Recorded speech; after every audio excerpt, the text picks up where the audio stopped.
From Cape Breton Island says you play the bass guitar pretty good, but what I want to know is if you drink. So, well, I guess so. I like to have a few beers, you know. Well, that's good, mine, because we're not a bunch of preachers out in the room. Okay. So I just finished reading his book, so I said, okay, listen, I got to know one more thing before you get to the gig. I pay everybody the same and all that, but what I want to know is if you can handle your liquor. And at this time I'm thinking, what kind of job interview is this? Well, I guess so. I don't get, I get drunk if I have too much like anybody, but I'll always make the gig, I promise that, and I'll keep my head about me and stuff, and I'll drink with you. He goes, that's good, boy, because I don't want any fallsy downsies in my band. Once he knew I wasn't a fallsy downsy, I got the gig. So, he said, well, look forward to meeting you in a couple of months' time, boy. And he hung up the phone. I didn't even know if this conversation had really taken place other than I knew that he'd mentioned J.P. Cormier's name, so I thought, well, I'll call J.P. And J.P. was home in Shady Camp. How many people know J.P. Cormier here? Great, great. That's going to make it easier for me here then. So J.P. was in Shady Camp, and I said, man, somebody interesting just called me, and J.P. was playing cool. Oh yeah, who's that now? I said, I think it was Stompin Tom Connors. He said, wicked. I knew he'd call you, eh? So I got my, I guess he wants me to play a bass guitar on the road. So if there's anything you can tell me to get ready for this tour, he goes, yeah, get your liver ready. He goes, you know, you've heard of that tour, River Dance? Well, this is Liver Dance. Okay then, all right. So I have my electric bass, so I guess I'll just start practicing the tom tunes on that. And JP said to me, no, you won't. So what do you mean? He asked me to play bass, I'm sure. He goes, oh yeah, I want you to play bass guitar, but let me tell you something about Tom, Dave. Tom's old-fashioned. So I told him you'd play the stand-up bass for me. Oh man, out of fairness to Tom, we got to call him back and tell him I can't take the gig. I don't know how to play stand-up bass. The tour is in 2 months' time. I can't learn it that fast. And JP said to me, don't be a wimp. Just go buy one. They're easy to play. Everything's easy for JP to play.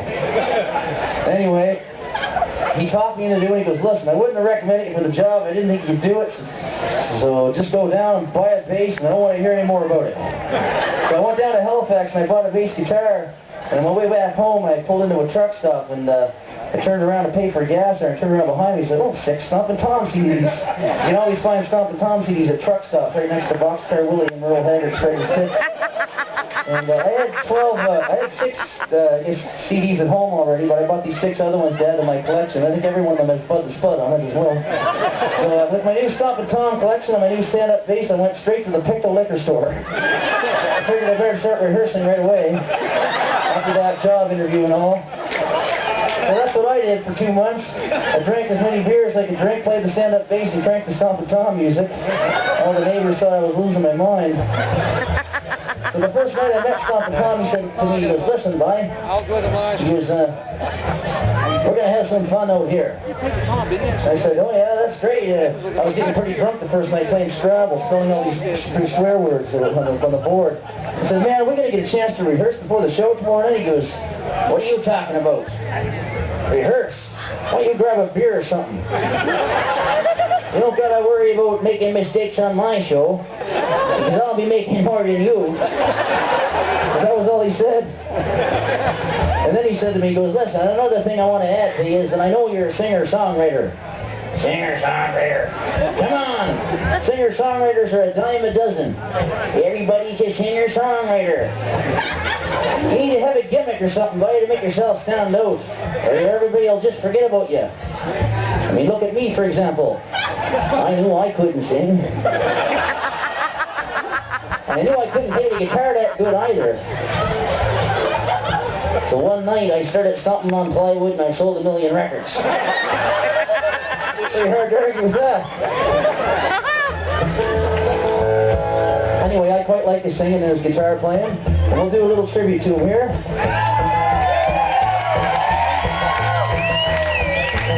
And we sailed away at the break of day to full tracks and oilskin trousers. On a Susie jet, but tonight we're back with the Asian country doctors. Oh, the shade cans are good to tear you down. I got me money coming out of these stockings. And I pushback soon, take you to the gumbo. All the crew and the little gumbo's falling, and the little gumbo's falling. We got a fishing fruit, and I go hot and stew. Just send me straight for the milky streets when you get a little guilty lover. Hear the French girl singing, the guitar's ringing, the squeeze box, wiggity's walking, and me and my shoe girl.